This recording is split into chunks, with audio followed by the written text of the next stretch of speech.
Damon went to the village head's home and gave him the leather. The village head asked in surprise if Damon had caught it himself, and Damon confirmed that he did. The village head was impressed and wrote a recommendation letter for Damon, advising him to leave the island and head to the main continent. The village head also instructed Damon to go to the harbor on the very east of the island and take a boat to the main continent. Damon received a notification that he had acquired the recommendation and thanked the village head for his help. With a sense of purpose, Damon left the village head's house and headed towards the harbor, ready to embark on his journey. Damon took a break at the harbor, eating bread and checking his progress. He was a level 16 witch doctor with no affiliation and a negative alignment. He held titles such as Atrocity, the one who defeated the wild boar alone, and Agent of Revenge. His stats were impressive, with high intelligence and talent, and he had mastered skills such as shooting poison darts, bloody impulse, and zombification. He had no remaining stat or skill points, but knew he had much more to accomplish. After reviewing his status, Damon thought about his Agent of Revenge title, which indicated that he was chosen by the 7th god and possessed an unknown power. The title also provided significant bonuses during PvP battles, such as increased attack power, defense, attribute resistance, and status abnormality resistance. However, Damon was hesitant to use his title to its fullest potential, as he did not enjoy killing people. Suddenly, Damon heard a painful scream and quickly turned his attention to the source. He saw an injured man lying on the ground, pleading for help, while a mage stood over him.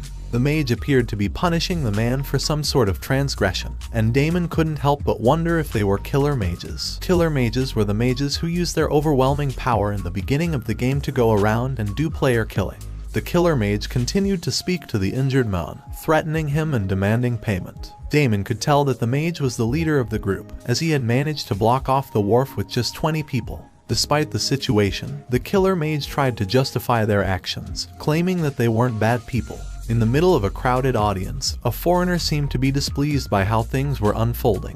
He unsheathed his sword and without any warning charged at the mage. Despite the sudden attack, the killer mage remained calm and collected. He activated his energy bolt skill and launched a powerful attack at the foreigner, leaving him stunned and bewildered. With an evil smile on his face, the killer mage taunted the foreigner as if he was expecting the attack. The audience looked on in horror and disbelief as the killer mage had reveled in his victory. The leader of the killer mages instructed his teammates to see off their departing guest. However, before he could say anything else, one of his teammates was abruptly beheaded. The killer mage and his teammates were taken aback by the sudden beheading of one of their own. Confusion and fear swept over them as they tried to make sense of the situation. One of the gang members pointed out a figure nearby wearing a distinctive boar helmet, wondering aloud if this mysterious stranger was responsible for the sudden and gruesome attack. As the group of evil mages turned their attention to the figure, they quickly realized that it was indeed Damon who had beheaded their comrade.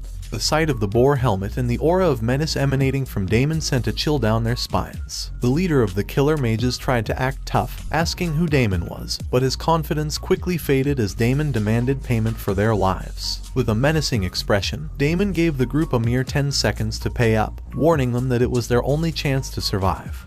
As Damien stood before the group of evil mages, he could feel their malice and contempt toward him. The leader of the group spoke out in disbelief and disdain, mocking Damien for his seemingly foolish actions. However, Damien had a plan in mind, and he began a 10-second countdown, his voice ringing out clearly amidst the tense atmosphere. The mages grew more and more irritated as Damien counted down, and their leader demanded that they all go and kill him. But as the countdown reached its climax, Damien vanished into thin air, leaving the mages bewildered and confused. Suddenly, something began to rain down from above, and the mages cried out in pain and agony as they were struck by Damien's deadly attacks. Damien watched on with satisfaction as he eliminated his foes one by one, counting their numbers with glee. He knew that his title, Agent of Revenge, had granted him greater PvP damage, and he had used every advantage at his disposal to take down his enemies. The evil mage leader could only look on in disbelief and frustration, realizing that he had underestimated Damien's power. As the dust settled and the mages lay defeated, Damien approached their leader with a twisted grin on his face,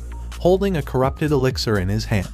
He taunted the mage with a questioning tone, asking if this had exceeded his expectations. Ryan's eyes slowly opened as he regained consciousness, feeling a sharp pain all over his body. As he struggled to stand up, he was surprised to see a familiar face in front of him. Brian called out her name Wendy and asked her where he was. She helped him up and asked him in concern if he was all right. Confused and disoriented, Brian struggled to remember what had happened. Suddenly, the memories came flooding back. He had been attacked by the evil mages and knocked unconscious. Anger surged through him as he remembered the attack, and he swore to take revenge on them. However, Wendy tried to calm him down, telling him that they were currently in the middle of a stream and reminded him of the mage's strength, and suggested that they wait for a better opportunity to strike. Brian's mind was still focused on revenge, and he asked her a profound question: when does a streamer truly die? Is it when they lose all their items or when they're at level 1?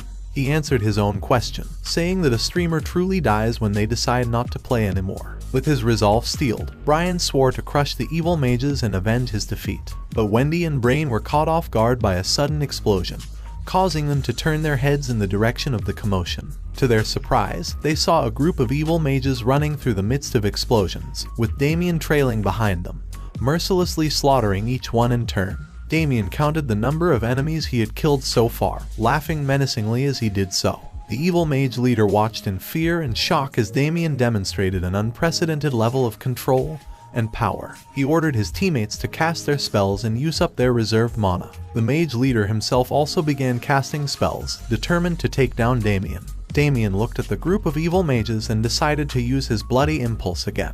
The mages launched their spells at the same moment, targeting Damien with a high amount of mana. The attack landed where Damien was standing, causing the evil mages to think that they had finally got him. But before the evil mage leader could finish cautioning his teammates started falling down, killed by Damien's dart blower. Damien stood victorious amidst the carnage, grinning at the evil mage leader and his teammates. Seeing this, the evil mages became increasingly worried. One of them expressed their horror, wondering whether the opponent was truly human and whether he could possibly be on the same level as them. Another mage added to the conversation, questioning how the opponent had managed to dodge all their attacks without getting hit even once. The leader of the group felt frustrated, realizing that if they continued in this way, they would all surely die. He made a decision, barking orders to his teammates to endure for just 3 more minutes. Meanwhile, Damien looked on with curiosity, wondering what the evil mage leader had planned.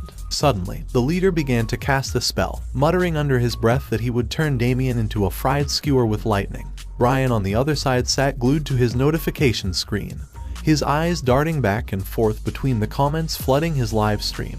As he read through the comments, he couldn't help but voice his bewilderment, wondering aloud where someone as crazy as Damien could have come from.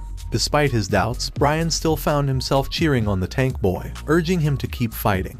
But his excitement was short-lived when Wendy interjected, berating him for being distracted and insisting that he focus on the task at hand. Brian, however, was too caught up in the moment to pay her any heed. Suddenly, his attention was drawn to the viewer count on his stream, which had skyrocketed to over 200,000. A surge of adrenaline rushed through him as he realized the opportunity before him. Turning to Wendy, he asked if she was ready, to which she replied with confusion. Brian gestured towards Damien, explaining that he intended to take him down and capitalize on the moment to increase his own popularity. The battle between Damien and the evil mages had reached its peak. One of the mages launched an energy bolt toward Damien, but he easily dodged the attack with graceful ease. Damien then turned his attention to the evil mage leader, who appeared to be preparing for something. Wondering what his opponent had in store, Damien charged toward him. The other mages were filled with fear as they saw Damien approaching and began to run away, unsure of what to do next. The leader of the group, however, remained determined, yelling at his teammates to stay put. He had gathered enough mana and was ready to unleash his ultimate attack. With a loud shout, he invoked the name of his spell,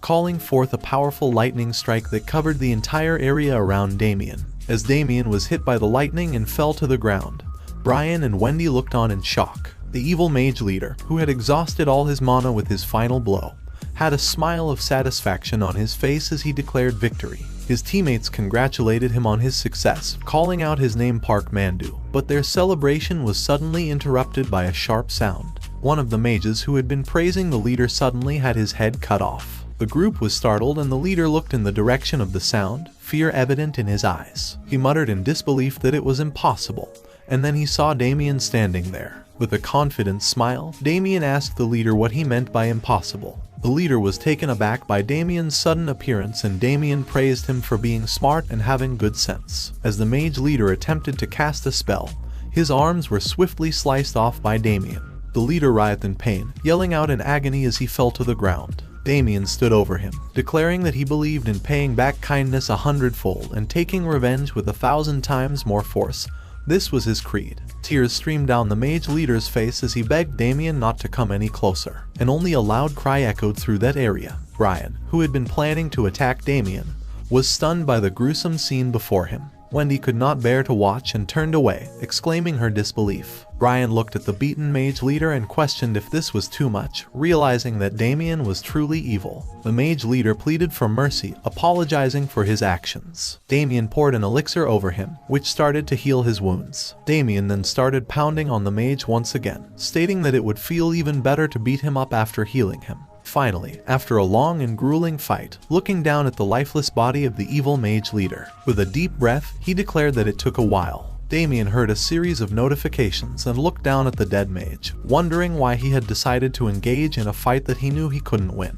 Damien looked at the notifications and saw that he had committed an act of PK, which had lowered his alignment. As Damien looked through the notifications, he discovered that he had obtained a large number of items, including 184 toothless daggers, 209 beginner's t-shirts, 113 coarse leather leggings, and 98 staffs made of old wood. He also found a wilderness ring and was unsure of how to use it. Damien was surprised when he saw a new notification, which informed him that he had obtained 3,400,000 gold. He exclaimed in shock, realizing that this amount of gold was worth $3,000 to $4,000. Excited by his newfound wealth, Damien considered selling the gold right away. He then opened the game bank selling feature and quickly posted a message advertising the sale of his 3 million gold. He offered it at a cheap price and asked interested parties to leave him a message. Within moments, Damien was flooded with messages from potential buyers, all eager to make a deal. One person even asked if negotiations were possible. Damien was thrilled with the response and wondered which buyer he should choose. He finally made a decision and selected a buyer, which prompted a notification that he had finished the deal. To Damien's surprise, his rank had changed from normal to VIP thanks to the quick and efficient service provided by the game bank. Another notification informed him that the selling price had totaled 35,610,001. Which made him realize that his AC account was his future. Overjoyed by his success, Damien shouted with glee, "AC is the future." In Cambridge, Massachusetts, a man stood near a large glass window in a building, sipping his coffee and enjoying its taste. This man was Alan Jacobs, the CEO of the best MCN enterprise and internet streaming platform, Switch. Suddenly, he heard a voice asking if the president was inside the room. A worker entered and informed him that the chief operating officer, William Baumore, was looking for him. Alan replied that he was ready and asked the worker to let William in. When William entered the room and sat on the sofa, Alan welcomed him and asked how he had been. William replied that he had been well and asked about Alan's condition, noticing his good mood. Alan chuckled and expressed his gratitude to William, saying that he was curious about what he had come to tell him. After Alan asked what the news was, William asked if Alan knew what AC was, to which Alan responded that it was a game that was currently trending and popular among their streamers. William then handed Alan his tablet and showed him the hottest clip of the week, which surprised Alan. William suggested that they had a new prospective streamer and asked Alan if he thought it would be a great business venture. Back in the game world, Damien made a call to his mom and informed her that he had sent some money to her account. He also mentioned that he had received a bonus. However, his mom replied that he should not have sent the money as he himself didn't have a lot on himself. Damien brushed off her comment and said that he would visit her soon. After hanging up, he looked at his virtual screen and thought about investing the rest of his money. With the recent appearance of AC and Evertail, the cryptocurrency market had seen a sharp increase in the last 10 years. Damien decided to use this trend to solidify his financial foundation. He thought about investing 3 million in one of the cryptocurrency future options stocks. However, as soon as he clicked on the buy option, he received multiple notifications about the cryptocurrency's drastic fall and loss rate. In just 3 seconds, he lost all of his money due to the forceful liquidation of his assets. Damien was shocked and frustrated as he looked at the fluctuation chart again, only to receive notifications about the increase in Bitcoin's future options leverage rate. Damien realized that someone had interfered with his investment, and with tears streaming down his face, he knew that he only had AC left. In Changchun City, Jilin Province, China, at the Zhengzhen Startup Business Factory, an employee rushed into the room with a worried expression. The CEO, Mingchen, was lighting a cigarette and asked the employee what was so urgent. The employee reported that something bad had happened and that the game bank had just revealed that 3 million gold had appeared. Mingchen was shocked and dropped his lighter, asking if the news was real. The employee confirmed that it was and showed him the proof. Mingchen was angry and couldn't believe that someone had made such a large amount of gold. He had invested a lot of time and money into the gaming company called AC, taking care of all the operational equipment, and even purchasing a large amount of the Galaxy M24 apps capsule with an enormous investment from a higher up he knew. However, the news of the 3 million gold sales was a huge setback. Mingchen realized that the amount of gold exceeded the output of Zhengxin, and that a person, not a company, had made that much. The single sale price was also the best price, which meant that if people like him kept popping up, then AC Gold's market price would drop dramatically. Mingchen smacked his table in frustration and exclaimed, "What the hell?" as he tried to figure out how to deal with this unexpected turn of events. He hit the employee with the tablet on the head and demanded to know why he hadn't been told earlier. The employee tried to explain, but Mingchen cut him off with a shout, ordering him to find out who was responsible. Mingchen was worried about the future of Zhengxin and realized that it was only a matter of time before he went bankrupt and couldn't repay his investment.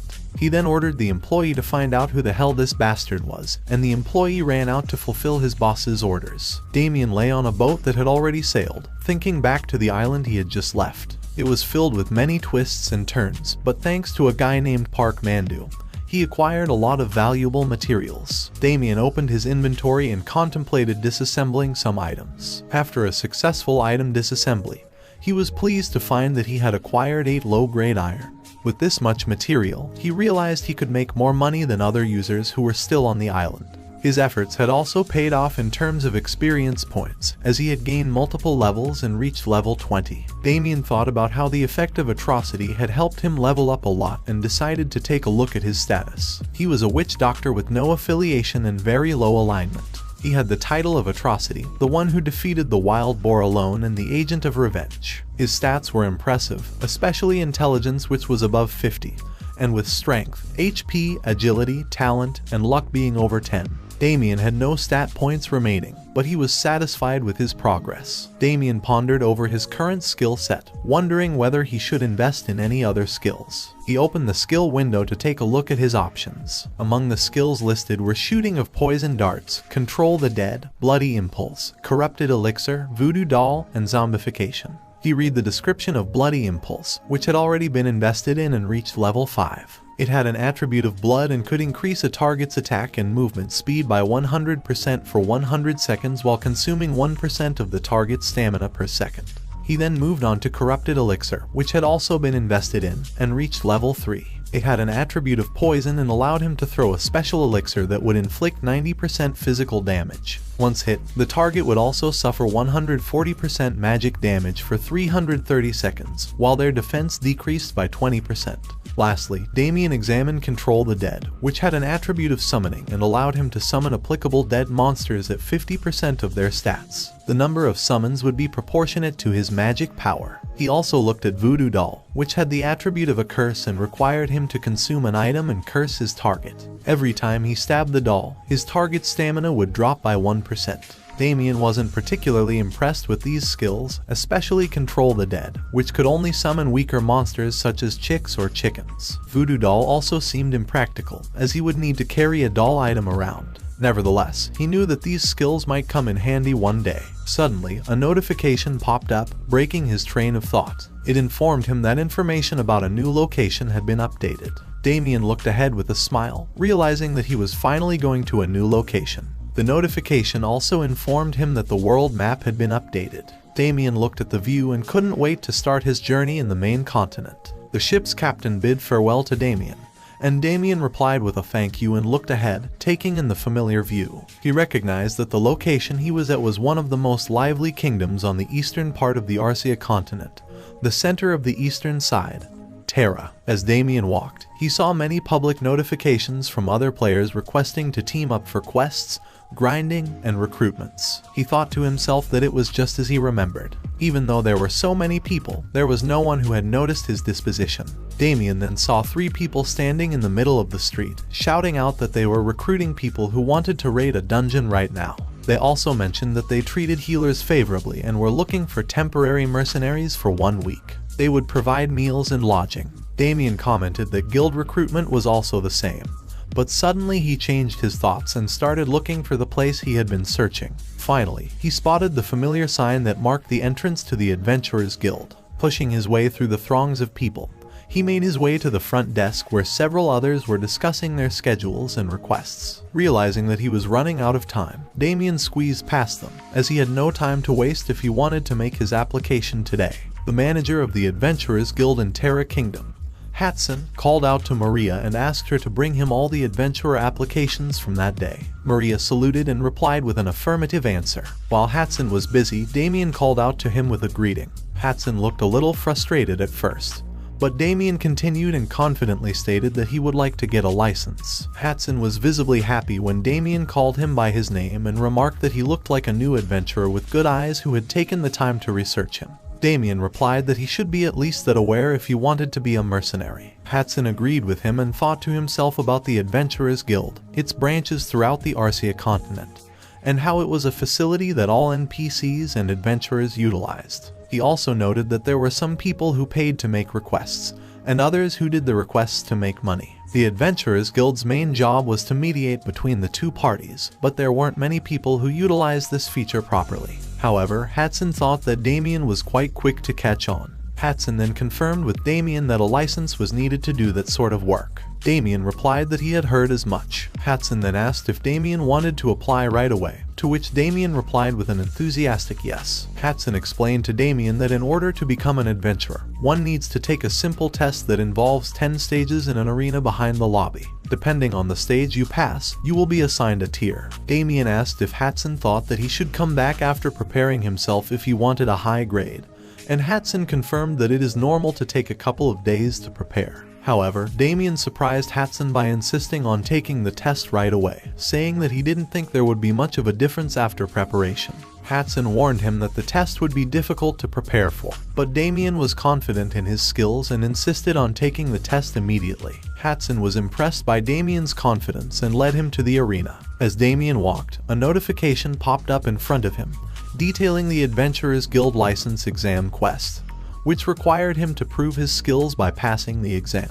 The quest was classified as epic, and the reward was the Adventurers Guild license. Damien smiled while reading the quest info and thought it had been a while since he had taken a test. He followed Hatson to the arena, and as soon as he entered the arena, he saw a large crowd of people waiting there to take the exam. Maria's voice echoed through the air as she announced through her megaphone that adventurers from numbers 301 to 400 should get ready for their exam. Excitement filled the air as the participants started preparing themselves for what was to come. Hatson placed his hand on Damien's shoulder and wished him luck. Damien nodded and replied with gratitude. Soon a gate opened in the arena and Damien recognized it as a summon gate, a masterpiece created by Master Arceus from the Monster Mage's Tower. Damien marveled at its beauty and wondered what creatures lay beyond the gate. Maria's voice boomed once more, announcing that the exam area was beyond the gate. She explained that the adventurers would have to defeat the summoned monsters to pass each of the 10 stages. If they couldn't continue anymore, all they had to do was shout "I forfeit." One of the players raised a question, asking Maria if the monsters were real. Maria responded, explaining that the monsters were an illusion created by the guild mages. She then added that there wasn't much difference between the illusion and reality, considering that most of the Adventurers Guild requests were related to monsters anyway. Damien thought to himself that it was a practical method. Maria smiled and announced that they would begin the exam. As she spoke, the gate closed, surprising the players who were still waiting for their turn. They wondered aloud if the exam had started already. Outside the gate, screams and shouts could be heard from the players who had already entered. Finally, he muttered to himself, asking if it had begun.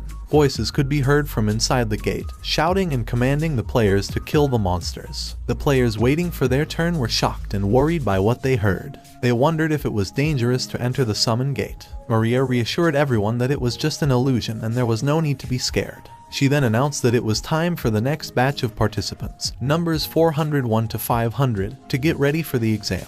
The players were surprised that their turn had come so quickly. Damien started stretching his shoulders, preparing himself for the upcoming challenge. Another player expressed his concern, asking if they were all trying to kill them. Maria reassured them that it was just an exam, and they needed to clear the monsters to proceed to the next stage. She added that those who weren't happy with the testing method could leave the testing area, but would lose their adventurer's license. One of the players expressed their determination to continue, saying that they were sure everything would be fine. Another added that since it was just a game, they could die and come back in 60 hours. Maria then pointed towards the summoned gate and questioned with a grin, ready to start the next exam. She gave the signal to begin, and the players entered the gate. Inside, an announcement greeted them, informing them of the rules for the exam. There were a total of 10 stages, and in each stage, the players had to defeat all the monsters to move on to the next area. If they wanted to forfeit, they could raise their hand and shout "I give up." Solo examinees who failed to defeat a monster would automatically be eliminated. The clock was ticking, and the players had only 9 minutes and 59 seconds left until the next test. Damien surveyed his surroundings, taking note of the 10 people present in the testing area, and he didn't recognize any of them. Just then, an announcement blared over, signaling the start of the exam. Damien felt frustrated with the lack of information provided. He had expected a battle royale system where the participants would fight each other, but it seemed like that wasn't going to happen. One of the players voiced their confusion, wondering if they were supposed to work together to clear the exam. Another player responded in agreement. Meanwhile, Umju expressed her fear to her teammate, prompting Umju's husband to reassure her as he promised her that he will make sure they leave quickly. After the announcement, a user named Gentle Mannered Guy approached some of the players and greeted them with a smile. He introduced himself and suggested that they work together to clear the exam. He mentioned that it was said that when you brush up against someone, it's fate and that they should help each other. Gentle Mannered Guy then pointed out that if they cleared the last stage, they would start as a silver tier instead of an iron tier. The other players were surprised by this information. Damien, who was observing the situation, noticed that Gentle Mannered Guy had a rare and expensive 5-piece set of full iron armor and concluded that he had spent a lot of money on the game. Gentle Mannered Guy introduced his party members, who he had been playing with since the open beta. He suggested that they all work together to clear the exam, to which the others agreed happily. Damien observed the scene, noting that Gentle Mannered Guy's social skills were above average. He wondered if his tongue was his true weapon. After introducing his party members, Gentle Mannered Guy noticed a woman with a mask who he hadn't met yet. He greeted her and suggested that they work together. However, the woman didn't respond and gave him a cold look. Gentle tried again, but the woman interrupted him and told him to stop spouting nonsense. She refused to be in a party with a bunch of idiots and told Gentle to get lost. Gentle was taken aback by the woman's harsh words and questioned her if she was being too harsh, but the woman ignored him and looked away while saying that she had no idea what this gigolo-looking guy was saying. Suddenly, the announcement sounded, saying that the next test would begin soon. Everyone was surprised by the announcement, and a portal opened up from which goblins started to enter. Gentle Mannered Guy warned everyone that the monsters were coming and to prepare for battle. The players agreed, with one player expressing enthusiasm to give it a try, and another suggesting that they fight together to earn a high tier. Gentle Mannered Guy scoffed at the standards of the Adventurers Guild, believing that they were not high enough if they gave everyone a license. Suddenly, a dart flew by Gentle Mannered Guy's face, and it hit a goblin. The goblin flew back and cried out in pain. As Gentle saw the goblin's corpse disappear, in confusion, he asked what had just happened. But the next second he was surprised to see Damien charging toward the goblins with his fists. As Damien smashed Goblin with his fists, Gentle Mannered Guy asked him what he was doing, but Damien ignored him and began to slaughter the goblins. As the goblins were defeated, notifications popped up, indicating the number of illusionary goblins that had been defeated. Damien stood victorious, and the other player looked on in surprise at the dead goblin corpses. Soon an announcement was made that the first stage had finished, and the test results would be announced. The results revealed that Damien had earned 10 points, and informed all the players that the second stage would soon begin. Damien continued walking towards the next gate, ignoring Gentle Mannered Guy's angry outbursts. Gentle seethed in frustration, feeling like his plans to monopolize points had been ruined by Damien's actions. He shouted at Damien, calling him an immoral bastard and threatening violence. Damien just scratched his ears and responded with a clever remark about hearing a barking dog. He believed that the test was all about killing the most monsters and that the evaluation was based on fighting abilities, with the highest tier license going to the last survivor. Gentle, unable to contain his anger, swung his sword at Damien. Damien looked at Gentle's with a calm face, unfazed by his sudden attack. He then quickly reacted by throwing an elixir bottle at Gentle's face, causing him to shout in pain and swing his sword blindly. Damien dodged the attacks with ease, recognizing that Gentle was not just acting desperately, but was actually reading his presence and attacking accordingly. Damien realized that this was going to be a tougher challenge than he had initially thought, and he prepared himself for what was to come. Gentle turned towards his teammates and urged them to attack the enemy. The healer cast a cure spell on Gentle, while Roa attacked with Hawk's Eye and Minky cast a fireball spell. Gentle smiled as he felt his vision getting clearer and prepared to attack Damien. Gentle then used his swordsman skill, Counter-Strike. As Gentle swung his sword towards Damien, he disappeared and reappeared behind Gentle, kicking him in the back. Gentle flew back from the impact and fell down, and Damien ran towards the players' group and caught Umju in an arm lock, threatening them to try shooting if they could. And if they kill her, they will all die. Umju's husband pleaded with Damien to release her. Just then Gentle got up from the ground and demanded that Umju's husband shoot at Damien. Umju's husband was confused and asked why Gentle was behaving so aggressively. Gentle became increasingly angry and insisted that Umju's husband attack him. However, Umju's husband was hesitant and worried, unable to bring himself to harm his own lover. As the situation became more tense, Umju's husband caught hold of Gentle's arm and begged him not to shoot. Gentle grew increasingly frustrated with Umju's husband and threw him back in annoyance, declaring that he was not an easy target. He then scolded his teammates for not obeying his command to shoot. As his teammates struggled to figure out what to do, Gentle grew angry and lashed out at them, calling them pathetic bastards who were incapable of taking action.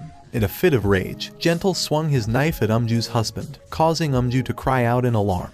Gentle then turned his attention to Damien and Umju, attacking them both with his knife and shouting for them to just die. Despite Gentle's aggression, Damien remained unfazed, his face lighting up with a smile, and his eyes glowing as he faced Gentle's attack.